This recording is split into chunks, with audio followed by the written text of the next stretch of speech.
जय हिंद बच्चों, स्वागत है आपका आपके अपने YouTube चैनल प्यारेज द फ्यूचर एकेडमी में। बच्चों आज हम लोग बात करेंगे 6.5 प्रश्नावली की। इसमें जो थ्योरम यूज होना है उस थ्योरम की हम लोगों ने बात कर लिया है। अब डायरेक्ट हम क्वेश्चन को देखेंगे। देखिए जो पहला क्वेश्चन है आपके ध्यान से देखिए, बहुत ही सिंपल क्वेश्चन, इसमें ज्यादा आपको दिमाग नहीं लगाना है। देखिए कुछ त्रिभुजों की भुजाएं नीचे दी गई हैं। ये दिए गए हैं, ये त्रिभुज की क्या है, भुजाएं हैं। निर्धारित कीजिए कि इनमें से कौन कौन से त्रिभुज समकोण है। मतलब आपको इस एक्सरसाइज में पहला जो क्वेश्चन है उसके चार ऑप्शन, मतलब चार पार्ट दिए गए हैं, फर्स्ट, सेकंड, थर्ड और फोर्थ। उस चारों पार्ट में आपको यह बताना है कि कौन कौन से उसमें त्रिभुज समकोण त्रिभुज की भुजाएं हैं और कौन समकोण त्रिभुज की भुजाएं नहीं है, आपको यही बताना है। तो देखिए दो पार्ट मैंने यहां पर लिख दिया है। दो पार्ट इसको बताने के बाद फिर हम लोग देखते हैं। तो पहली चीज तो ये बताना है कि कौन कौन से समकोण त्रिभुज हैं, और दूसरी बात इस स्थिति में, किस स्थिति में, अगर इनमें में से कोई समकोण है तो उस स्थिति में क्या करना है, इस स्थिति में कर्ण की लंबाई भी बताना है। अगर समकोण होगा तब कर्ण की लंबाई बतानी है। बात समझ में आया? तो चलिए देखते हैं। पहला दिया गया है 7 सेंटीमीटर, 24 सेंटीमीटर और 25 सेंटीमीटर यह दिया गया है, और इसका बताना है कि क्या यह समकोण त्रिभुज है कि नहीं। तो ध्यान रखिएगा, पहले थोड़ा सा आप समकोण त्रिभुज के बारे में जान लीजिए। देखिए ये जो हम फिगर बना रहे हैं, ये आपका फिगर समकोण त्रिभुज का हमने बनाया है। देखिए मान लेते हैं ये पॉइंट ए है, ये पॉइंट बी है और ये पॉइंट सी है। समकोण त्रिभुज ऐसे त्रिभुज को कहते हैं जिसका कोई भी एक कोण 90 डिग्री का होना चाहिए। किसको? समकोण त्रिभुज ऐसे त्रिभुज को कहेंगे जिसका एक कोण 90 हो। तीन में से कोई भी अगर एक कोण 90 डिग्री का हो गया तो वह जो त्रिभुज कहलाएगा वो समकोण त्रिभुज कहलाएगा। तो देखिए अगर ध्यान से देखेंगे तो ये वाला जो कोण बी है ये क्या है, 90 डिग्री। तो हम ये कह सकते हैं कि ये जो हमारा त्रिभुज है ये समकोण त्रिभुज है। अब देख के हम नहीं बता सकते हैं कि ये समकोण त्रिभुज है कि नहीं, लेकिन अगर यहां पर 90 डिग्री दे दिया है कि चलिए ये 90 डिग्री है तो समकोण त्रिभुज होगा। बट अगर 90 डिग्री नहीं देगा तब हम क्या करेंगे, अगर हमको ये 90 डिग्री ना देकर केवल हमको ये भुजाएं दे दिया, अब इसमें 90 नहीं देकर हमको केवल ये भुजा दिया है 7 सेंटीमीटर, 24 सेंटीमीटर, 25 सेंटीमीटर, तब हम कैसे पता करेंगे भाई साहब कि ये समकोण की भुजाएं हैं कि नहीं है। तो आप दिमाग लगाइएगा, एक पाइथागोरस जी का नाम आपने सुना होगा, मैंने भी बताया है, पाइथागोरस के प्रमेय भी मैंने बताई है, उसी प्रमेय का यहां पर यूज होगा। देखिए प्रमेय का यूज नहीं होगा, बस प्रमेय का जो स्टेटमेंट है वो थोड़ा सा ध्यान रखना है कि जो पाइथागोरस प्रमेय का स्टेटमेंट है वो ये है कि जो कर्ण का स्क्वायर होता है, जो कर्ण का स्क्वायर होता है ये लंब का स्क्वायर प्लस आधार के स्क्वायर के योग के बराबर होता है। मतलब जो तीन भुजाएं हैं, देखो एक भुजा, दो भुजा, तीन भुजा, तीन भुजा में से जो एक भुजा है उसका अगर वर्ग कर दें तो वो जितनी दो और शेष भुजाएं बची है उनके वर्गों के योगफल के बराबर होती है। तो बात समझिए। अब इसमें आपको कर्ण, लंब और आधार समझना बहुत आसान है। कैसे? देखिए तीनों में, जैसे यहां 7 सेंटीमीटर दिया है, यहां 24 सेंटीमीटर दिया है, यहां 25 सेंटीमीटर दिया है, इन तीनों में जो सबसे बड़ी भुजा है उसको आप कर्ण मान लीजिए। जो सबसे बड़ी भुजा है, देखिए 7 बड़ा है कि 24 बड़ी है कि 25 बड़ी है, तो आप बोलेंगे 25 बड़ी है। तो जब 25 बड़ी है ना तो इस 25 को आप कर्ण मान लीजिए कि कर्ण बराबर दे दिया है 25 सेंटीमीटर। अब उसके बाद बचता है दो, लंब और आधार। तो अब दोनों जो बची हुई हैं, किसी को भी आप लंब मान लीजिए, किसी को भी आप आधार मान लीजिए, कोई दिक्कत नहीं है। बस ध्यान रखना क्या पड़ता है, कर्ण का विशेष ध्यान रखना पड़ता है। कर्ण जो तीनों भुजाओं में सबसे बड़ी वाली भुजा होती है वही हमारी कर्ण होती है। तो इसमें जो सबसे बड़ी है 25, उसको हमने कर्ण मान लिया। अब दो जो बची उसमें किसी को भी आप लंब मान लीजिए। तो चलिए मैंने 7 को लंब मान लिया, 7 सेंटीमीटर को, और आधार मैंने मान लिया है किसको, 24 सेंटीमीटर को। बात समझ में आ गई? अब ये जो स्टेटमेंट है ना कि कर्ण का स्क्वायर बराबर लंब का स्क्वायर प्लस आधार का स्क्वायर, इसी में रख दीजिए, और अगर दोनों पक्ष बराबर आ जाए तो ये समकोण त्रिभुज होगा, अगर दोनों पक्ष बराबर नहीं आए तो समकोण त्रिभुज नहीं होगा। तो चलिए, तो हम यहां लिख सकते हैं ऐसे, पाइथागोरस प्रमेय से, पाइथागोरस प्रमेय से हम क्या लिख सकते हैं कि ये होता ही है, चाहे इसको फार्मूला समझ लीजिए, स्टेटमेंट समझ लीजिए कि कर्ण का स्क्वायर बराबर होता है लंब का स्क्वायर प्लस आधार के स्क्वायर के, ये लिख सकते हैं हम। अब देखिए बच्चा, कर्ण जो है आपका, कर्ण कौन सा है 25 है, तो ये 25 का स्क्वायर हो जाएगा। लंब कितना है आपका, लंब 7 है तो 7 का स्क्वायर हो जाएगा, प्लस आधार कितना है, आधार है 24, तो ये 24 का स्क्वायर हो जाएगा। बात समझ में आ गई। ये सारी पार्ट 25 का स्क्वायर आपने लिख दिया, 7 का स्क्वायर आपने लिख दिया और 24 का स्क्वायर आपने लिख दिया। चलिए अब देखिए 25 का स्क्वायर जो होगा, 25 का स्क्वायर कितना होता है, 625 होता है। 25 का स्क्वायर का मतलब होगा 25 और 25 का मल्टीप्लाई आप कर लेंगे, 25 और 25 का ये मल्टीप्लाई तो आप कर ही लेंगे। तो ये 25 और 25 का मल्टीप्लाई जो आएगा वो आएगा 625। 7 का स्क्वायर अगर आप करेंगे तो 7 का स्क्वायर आता है 49 प्लस इतना दिखाई दे रहा है ना, हाँ ठीक है। और 24 का अगर आप स्क्वायर करेंगे तो आएगा 576। जैसे 25 का किए वैसे अगर 24 का करेंगे तो कितना आएगा 576। अब देखिए ये तो 625 आ गया, इन दोनों को ऐड कर लीजिए। 9 और 6 15, 15 का 5, 1 कैरी करेंगे, 7 और 1 8 हो जाएगा, 8 और 4 12, 12 का 2, 1 कैरी होगा, 5 और 1 कितना हो जाएगा 6। तो ये देखिए 625 इधर भी, 625 इधर भी। इसका मतलब देखिए दोनों जो साइडें हैं वो साइड हमारी इक्वल आ गई। इसका मतलब जो ये 7 सेंटीमीटर, 24 सेंटीमीटर और 25 सेंटीमीटर दिया गया है, यह एक समकोण त्रिभुज की भुजाएं हैं। अब इस कंडीशन में अगर ये समकोण त्रिभुज की भुजाएं हैं तो हमको क्या बताना है, कर्ण की लंबाई भी लिखना है। और अभी मैंने बताया जो कर्ण की लंबाई होती है वो सबसे बड़ी वाली भुजा होती है। तो इन तीनों में सबसे बड़ी भुजा हमने किसको माना है, कर्ण, तो कर्ण की लंबाई ये हो जाएगी। तो इसको नीचे आप लिख सकते हैं कि अतः कर्ण की लंबाई बराबर 25 सेंटीमीटर। बात समझ में आ गई। चलिए ये फर्स्ट पार्ट हो गया। सेम अब इसी में जो टाइम लगना था उसके बाद सीधे सीधे आपको कुछ नहीं करना है, हम अब आपको तरीका बता दिए हैं करने का।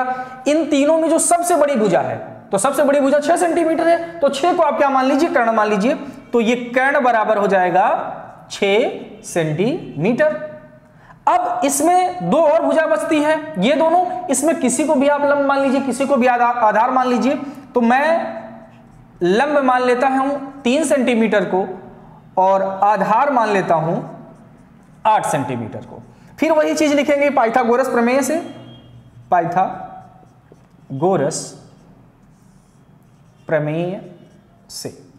अब पाइथागोरस प्रमेय जब इसमें लगाएंगे तो क्या होता है, कर्ण का जो स्क्वायर होता है, कर्ण का स्क्वायर बराबर लंब का स्क्वायर प्लस आधार के स्क्वायर के होता है।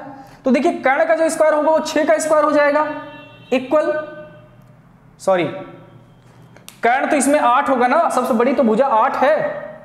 यहां पे थोड़ा सा मिस्टेक आप करिए, ट्रांसफर कर लीजिए। कर्ण जो होता है जो सबसे बड़ी भुजा होती है और सबसे बड़ी 8 है तो 8 हो जाएगा, और आधार को आप क्या लेंगे 6 ले लेंगे, ठीक है।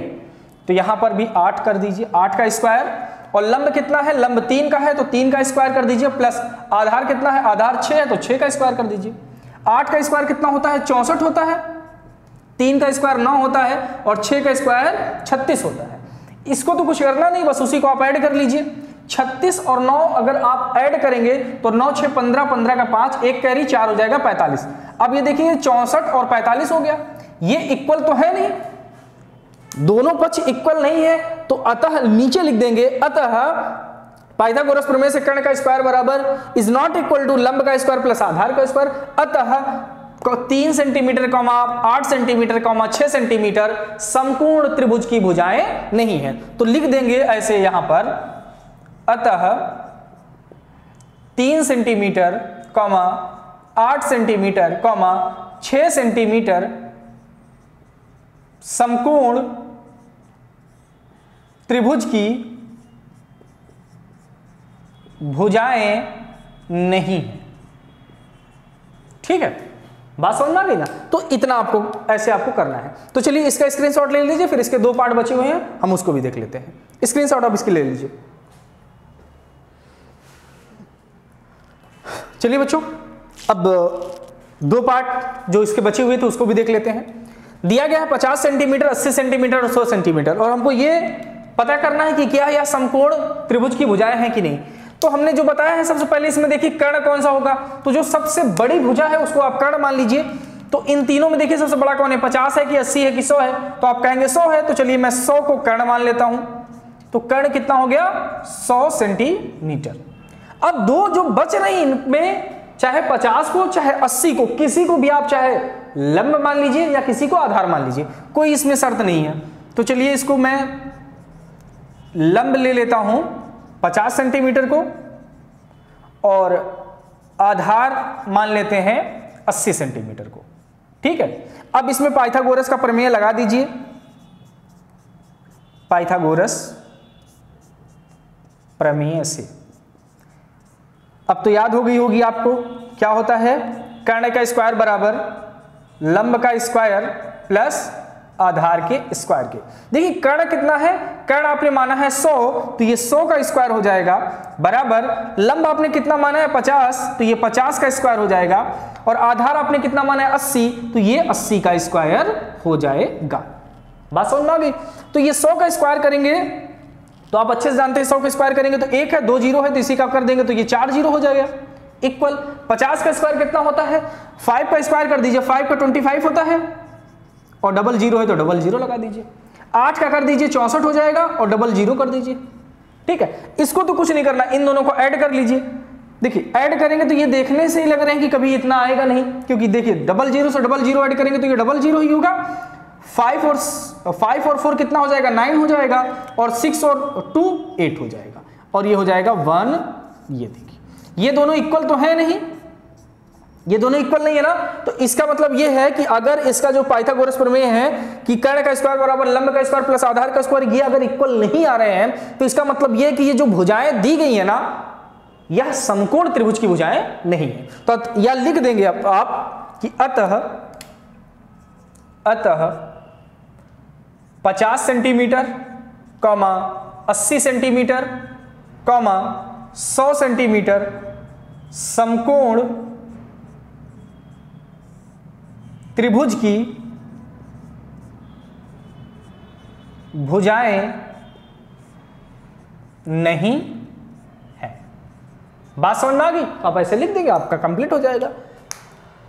लास्ट पार्ट इसकी बात कर लेते हैं, ये थर्ड और ये फोर्थ होगा। अब इसमें वही चीज सबसे पहले हम कर्ण देखते हैं, तो कोई दिक्कत नहीं है। तो इसमें जो सबसे बड़ी भुजा है उसी को आप कर्ण मान लीजिए। तो आप बताइए 13 बड़ा है कि 12 बड़ा है, ये 5 बड़ा है? आप कहेंगे 13 बड़ा है, तो 13 को हम कर्ण मान लेते हैं। तो इसका मतलब कर्ण जो हो जाएगा 13 सेंटीमीटर। उसके बाद बाकी दो जो बच रही हैं, किसी भी को आप लंब और किसी को आधार मान सकते हैं। तो मैं लंब मान ले रहा हूं 12 सेंटीमीटर को, और आधार मान ले रहे हैं 5 सेंटीमीटर को। फिर वही चीज पाइथागोरस प्रमेय से, पाइथागोरस प्रमेय से। अब इसमें जब पाइथागोरस प्रमेय लगाएंगे तो वही फॉर्मूला, कर्ण का जो स्क्वायर होता है वो लंब का स्क्वायर और प्लस आधार का स्क्वायर होता है। देखिए जो कर्ण इसमें है 13 है, तो आप 13 का स्क्वायर कर देंगे, बराबर लंब कितना है 12 है, तो 12 का स्क्वायर आप कर देंगे, प्लस आधार कितना है 5 है, तो 5 का स्क्वायर कर देंगे। तो 13 का स्क्वायर कितना होता है 169 होता है, तो 169 इक्वल 12 का स्क्वायर कितना होता है 144 प्लस 5 का स्क्वायर 25 होता है। इन दोनों को आप ऐड कर लीजिए, 169 इधर रहेगा ही रहेगा। बात समझ में आ रही है? आप इनको ऐड कर लीजिए, तो 5 और 4 9 होता है, और 4 2 6 होता है, और ये 1। तो ये देखिए LHS और RHS देखिए दोनों इक्वल आ रहे हैं। इसका मतलब अगर ये दोनों इक्वल हैं तो इसका मतलब क्या है कि 13 सेंटीमीटर, 12 सेंटीमीटर और 5 सेंटीमीटर समकोण त्रिभुज की भुजाएं हैं। तो इसको आप ऐसे लिख दीजिए कि अतः 13 सेंटीमीटर, 12 सेंटीमीटर, 5 सेंटीमीटर समकोण त्रिभुज की भुजाएं हैं,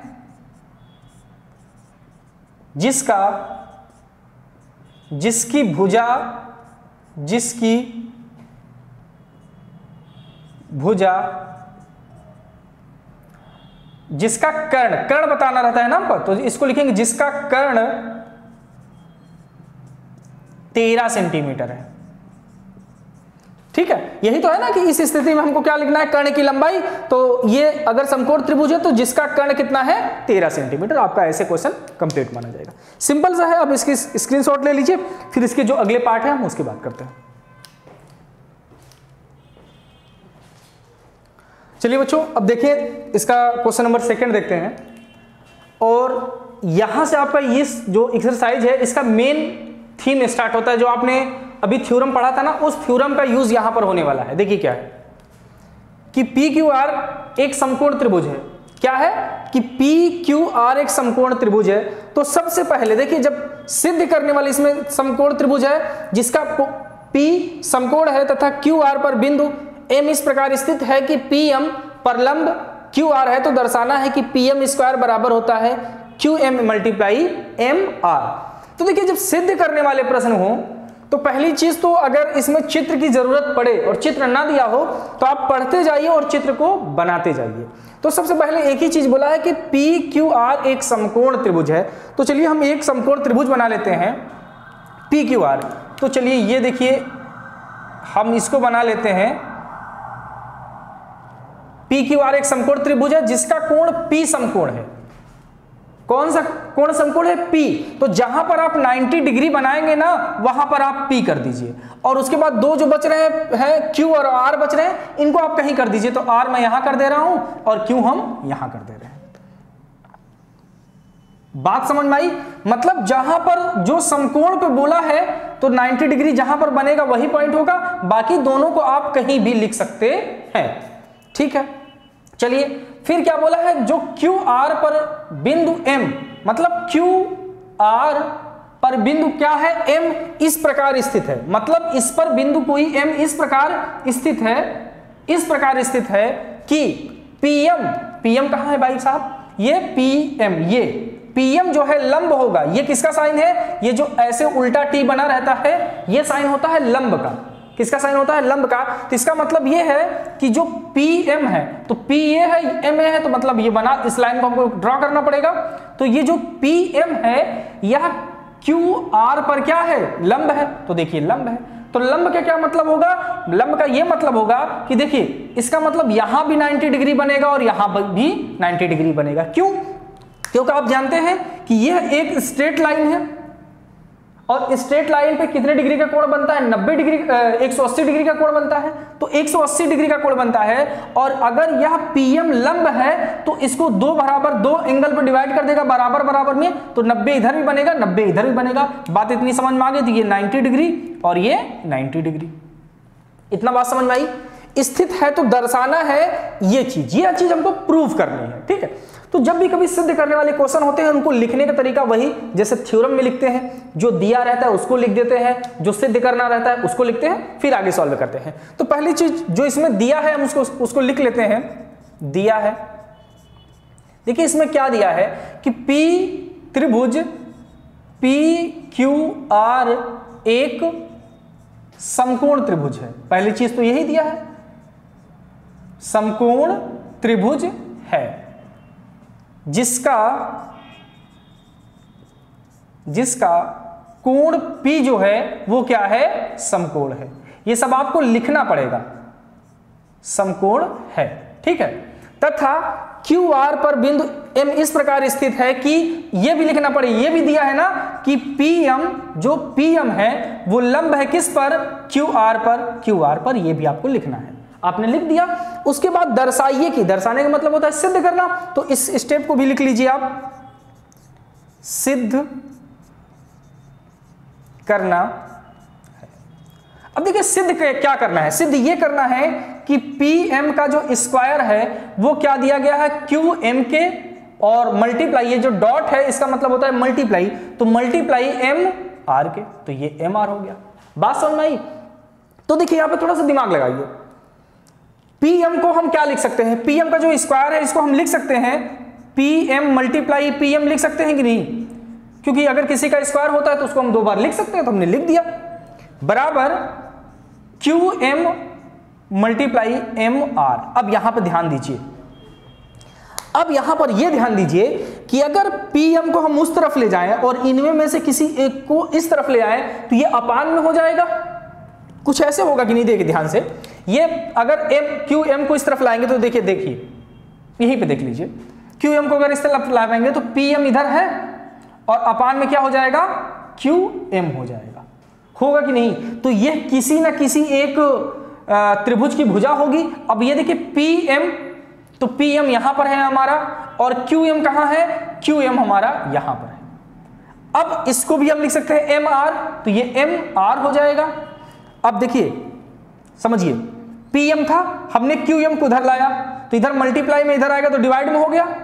अब MR ऑलरेडी इधर है, तो PM को जब उस तरफ ले जाएंगे तो ये मल्टीप्लाई में उधर जाएगा तो डिवाइड में हो जाएगा, तो कितना हो जाएगा PM। तो देखिए ध्यान से, PM अपान QM किस त्रिभुज की साइड है, तो देखिए PM किसकी है, PM इसकी है, और MR किसकी है, MR इसकी है। तो ये त्रिभुज आ रहा है, या ऐसे एकदम सिंपल आप सब ये समझिए कि ये PM तो दोनों में कॉमन है ना, PM दोनों में क्या है, कॉमन है। तो यहां से आप दो त्रिभुज का डिसाइड यहां से होगा। कैसे, देखिए QM कहां का है, QM ये चीज है, QM ये है ना, तो ये वाली भुजा होगी। साथ में MR कहां है, MR यहां पर है, तो यहां वाली। तो इसमें दो त्रिभुज कौन से बन रहे हैं, देखिए PM दोनों में कॉमन है, इस त्रिभुज में भी, इस त्रिभुज में भी। तो कौन दो त्रिभुज कौन से होंगे, PMQ और PMR में। तो जब भी इस प्रकार के क्वेश्चन आपके एग्जाम में आएंगे, इंपॉर्टेंट है, ध्यान समझिएगा, जब भी कभी आपको इस प्रकार से सिद्ध करने वाले आएंगे तो आप हमेशा दो त्रिभुज डिसाइड करिएगा, क्योंकि ये दो त्रिभुजों का क्या है, भुजाओं का अनुपात है। तो हमेशा आप दो त्रिभुज डिसाइड करिएगा। और दो त्रिभुज सरल हम बता देते, एकदम सिंपल बता दे कि आप दो त्रिभुज कैसे डिसाइड करेंगे।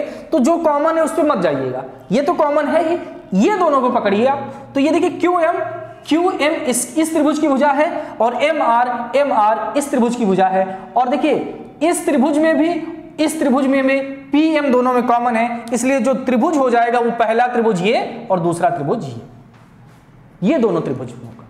अब देखिए हर चीज का एक तरीका होता है। अब ये दो त्रिभुज हो गया, अब इसमें भुजाओं का अनुपात दे रहा है ना, और समझिए भुजाओं का अनुपात बराबर कब होता है, बराबर ही तो सिद्ध करना है, यही सिद्ध करना है हमको। और बराबर कब होता है, जब दो त्रिभुज समरूप होते हैं, तभी तो उनकी भुजाओं का अनुपात बराबर होता है। याद करिए पिछली थ्योरम जो इससे हमने पहले पढ़ाया गया है कि दो त्रिभुज समरूप होंगे तब जाकर उनकी भुजाओं का अनुपात क्या हो जाएगा, बराबर होगा। तो इसमें भुजाओं का अनुपात ही तो बराबर करना है कि नहीं। तो इसका मतलब पहले इन दोनों त्रिभुज को हम क्या प्रूव करेंगे, समरूप, उसके बाद हम कुछ और लगाएंगे। तो हम इसको हटा दे रहे हैं और अब करते हैं हम लोग इन दोनों त्रिभुजों को समरूप प्रूव। तो देखिए दो त्रिभुज ले लीजिए, कोई भी त्रिभुज PMR ले लीजिए। दो त्रिभुज हमको लेना है तो हम ले लेते हैं त्रिभुज PMR तथा दो त्रिभुज, एक त्रिभुज ये हो गया, एक त्रिभुज ये हो गया, PMQ ले लीजिए। त्रिभुज PMQ में अब दो त्रिभुज को अगर समरूप प्रूव करना है तो हमारे पास चार क्राइटेरिया हैं। समरूपता का पहचान कैसे होती है, पहली चीज तो साइड एंगल, हमने चार क्राइटेरिया बताई, याद करिए। एक होता है एंगल, दूसरा होता है अगर तीनों एंगल बराबर आ जाए, या तो दो त्रिभुज के दो एंगल को बराबर कर दीजिए, या तीनों एंगल को बराबर कर दीजिए, या तीनों भुजाओं, और या तो साइड एंगल साइड, ये क्राइटेरिया है। तो सबसे कम आसान ये वाली क्राइटेरिया है हमारे पास, इसी क्राइटेरिया को हम यूज करते हैं। तो देखो पहले त्रिभुज और दूसरे त्रिभुज में ध्यान से अगर आप देखेंगे तो या मैं इसको नंबरिंग कर लूं तो ज्यादा आसान होगा। इसको मैं बोल लेता हूं एंगल 1, ये वाला जो पार्ट है, ये वाला पार्ट, इसको मैं एंगल 1 नाम ले सकता हूं, इसको एंगल 2 नाम ले सकता हूं, इसको 3 ले लो, इसको 4 ले लो, इसको 5 ले लो और इसको 6 ले लो। इससे आपका क्या हो जाएगा, ये इजी हो जाएगा। नहीं तो आप फिर अगर इस एंगल को दिखाना रहेगा तो आप क्या लिखेंगे, PMR, तो ऐसे कंफ्यूज होगा। तो आप सरलता के लिए आप जितने भी कोण बन रहे हैं उनको आप नाम दे दीजिए, 1 2 3 भी दे सकते हैं, ABCD भी दे सकते हैं, तो आपका मन जैसे आपको देना है वैसे कर दीजिए। तो देखिए एंगल 1 और एंगल 2 दोनों कितने हैं, 90 डिग्री, दोनों 90 डिग्री है कि नहीं। तो एंगल जो पहला है वो इस त्रिभुज का है और एंगल जो दूसरा एंगल बन रहा है वो इस त्रिभुज का है। तो दो एंगल बराबर हो रहे हैं, हम लिख सकते हैं एंगल 1 बराबर है एंगल 2 के। क्यों, क्योंकि दोनों क्या है, 90 डिग्री, मतलब समकोण है। दोनों कैसे है, समकोण है, इसलिए आपस में बराबर है। बात समझ में आए। अब एक एंगल को मैंने बराबर दिखा दिया, अब इनमें में से अगर मैं किसी एक एंगल को और बराबर दिखा दूं तो मेरा काम बन जाएगा। तो देखिए ध्यान से अगर आप इसको देखेंगे तो बच्चा ये जो बना था ये समकोण पे है, यहां पे मैंने लिखा जो पी कोण है वो समकोण पे है, और समकोण का मतलब होता है 90 डिग्री। तो इसका मतलब देखो एंगल 3 और एंगल 4 का मान कितना होगा, 90 डिग्री होगा, होगा कि नहीं। देखिए P अगर ये समकोण है, ये लाइन इसको दो भागों में डिवाइड करी, ये बराबर भागों में डिवाइड है, ये बराबर भागों में डिवाइड नहीं है, तो इसको आप 45 मत मानिएगा। तो ये एंगल 3 और एंगल 4 का मान तो पूरा का पूरा 90 डिग्री है ना। तो मैं इसको लिख सकता हूं कि एंगल, इसको मैं अलग कलर से लिखता हूं, एंगल 3 प्लस एंगल 4 बराबर 90 डिग्री, प्लस करके 90 डिग्री है। बात समझ में आई। ये दोनों 90 डिग्री, यहां पर देखिए एक हिंट्स मैं बताऊंगा, अभी समझिए केवल, एंगल 3 एंगल 4 90 डिग्री है। अब ये अगर 90 डिग्री है तो ये दोनों भी तो 90 डिग्री होंगे। क्यों होंगे, क्योंकि त्रिभुज के तीनों अंतः कोणों का मान 180 डिग्री होता है, और एक का मान हमको पता है कि ये 90 है। तो अब कितने बच रहे हैं, 90 बच रहा है ना, तो 4 और 5 को अगर मिला दें तभी तो 90 आएगा। या तो हम ऐसे कह सकते हैं कि ये त्रिभुज का angle 2 plus angle 4 plus angle 5 किसके बराबर होता है, 180 के बराबर होता है। आप ऐसे कहेंगे क्योंकि त्रिभुज के तीनों अंतः कोणों का मान 180 डिग्री होता है, आप अच्छे से जानते हैं, तो 180 हमने कर दिया। अब देखिए एंगल 2 का मान 90 दिया गया है, तो एंगल 2 का मान आप 90 करेंगे, प्लस एंगल 4 और प्लस एंगल 5 बराबर 180 डिग्री। बात समझ में आया। अब अगर इसको 90 को उस तरफ हम ट्रांसफर करेंगे तो क्या आएगा, एंगल 4 प्लस एंगल 5 बराबर 180 में से 90 को अगर सब्सट्रैक्ट कर देंगे तो एंगल 4 प्लस एंगल 5 कितना आ जाएगा, 90 डिग्री आएगा कि नहीं। तो एंगल 4 प्लस एंगल 5 बराबर 90 अंश आ गया। अब देखिए यहां पर इसको अगर मैं इक्वेशन 1 मान लूं और अगर इसको इक्वेशन मैं 2 मान लूं, ये जो हमारा आया था ना एंगल 3 और एंगल 4, एंगल 3 और 4 को मैंने 90 ये दिखाया था, ये भी 90। तो एंगल समीकरण 1 और 2 में देखिए, समीकरण 1 और 2 का एक पक्ष बराबर है, देखो इधर भी 90 है, इधर भी 90 है। अगर ये पक्ष बराबर है तो ये दोनों भी आपस में बराबर होंगे कि नहीं, तो आप कहेंगे बिल्कुल बराबर है। तो मैं यहां पर लिख सकता हूं, लिखिए समीकरण 1 व समीकरण 2 से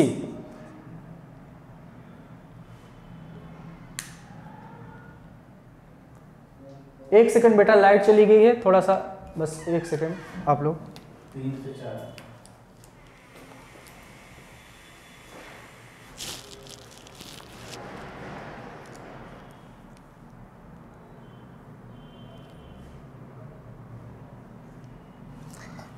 तो यहां पर हम लेंगे समीकरण 1 व समीकरण 2 से, ठीक है।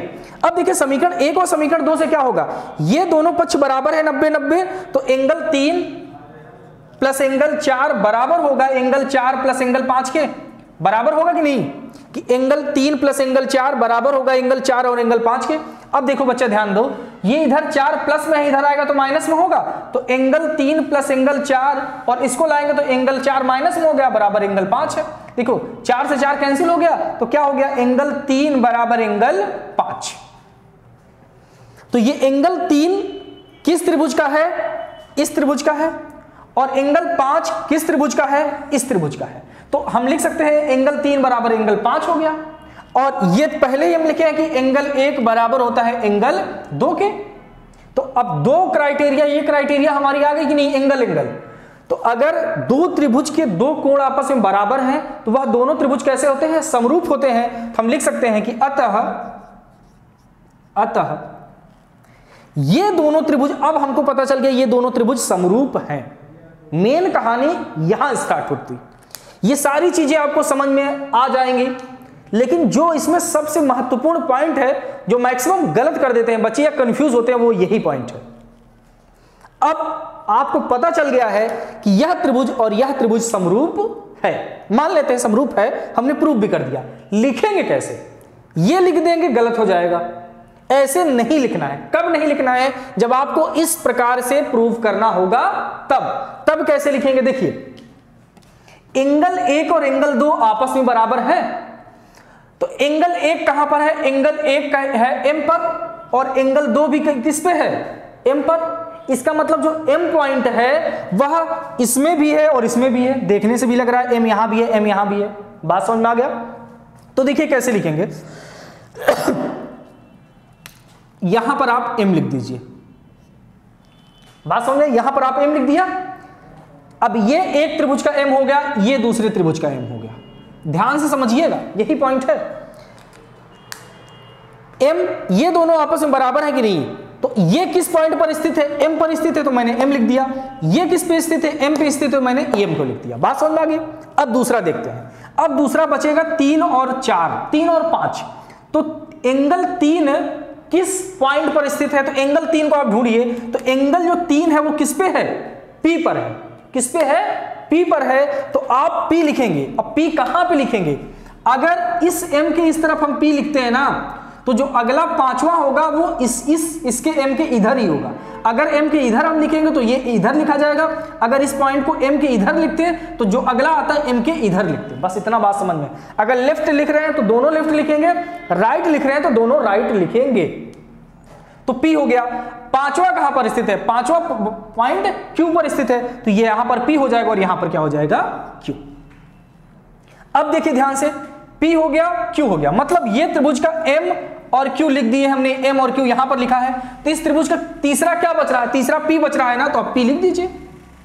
बात समझ में आई। 2 को हमने यहां पे प्रूफ किया था तो यहां से देख के लिखा, एक बच रहा है तो एक आप इधर लिख दीजिए। अब इधर लिखे हैं तो इसका भी जो तीसरा बिंदु पॉइंट होगा वो इधर ही लिखेंगे। तो इधर अब तीसरा देखो, M और P लिख दिए हैं, इस त्रिभुज का बच क्या रहा है, R बच रहा है, तो R E लिख देंगे। अब ये RPM RPM ये भी तो ये त्रिभुज हुआ, और PQM PQM अब ये त्रिभुज हुआ। अब ये होगा समरूपता का साइन। तो RPM और त्रिभुज ये दोनों त्रिभुज लगा दीजिए। त्रिभुज RPM और त्रिभुज PQM कैसे हैं, समरूप है। कहां से हमने प्रूव किया है, एंगल कसौटी के आधार पर, कसौटी के आधार पर। बात समझ में आई, अभी नहीं देखिए। अब यहां पर प्रूफ हो गया। अब देखिए लिखेंगे कैसे, अब आसान है, देखिए कैसे। अगर 2 त्रिभुज आपस में समरूप है, अगर 2 त्रिभुज आपस में समरूप है तो उनकी भुजाएं भी, उनकी जो भुजाओं का अनुपात है वो आपस में बराबर होता है। तो उनकी भुजाओं का अनुपात कैसे लिखेंगे, यही दिमाग लगाना है आपको। देखिए उनकी भुजाओं का अनुपात कैसे लिखेंगे, अगर इसकी पहली 2 ले रहे हैं तो इसकी भी पहली 2 लिखेंगे। तो चलिए मैं इसको हटा दे रहा हूं, इधर से ध्यान दीजिए। अगर इसकी मैंने पहले 2 लिखा ना, तो मैंने लिखा RP, तो मैंने लिख दिया यहां पर R और P। तो इसकी भी पहली 2 ही लूंगा, तो इसकी पहली 2 क्या है, PQ, तो PQ बराबर होगा। अब इसकी पहली मैंने लिया था, अब इसकी लास्ट की 2 लूंगा, तो इसकी भी लास्ट की 2 भुजाएं लूंगा और इनका अनुपात आपस में बराबर होगा। तो ये हो जाएगा PM और ये अपान में आ जाएगा QM, तो ये हो गया QM। ये भी बराबर होगा, किसके बराबर होगा, देखिए। अब मैंने पहला लास्ट के 2 लास्ट के 2। अब ध्यान देना, पहला और लास्ट, इसका क्या पहला और लास्ट, तो इसका भी पहला और लास्ट। ये 3 पॉइंट याद रखिएगा। RM है तो यहां पर लिख लीजिए आप RM, और यहां पर क्या है, P और M है, तो यहां पर लिख लीजिए आप P और M। अब हमको स्क्वायर लाना है ना, तो PM का स्क्वायर। तो इनमें आप देखिए 3 में कोई 2 को आप देखिए जिसमें PM का स्क्वायर आता हो।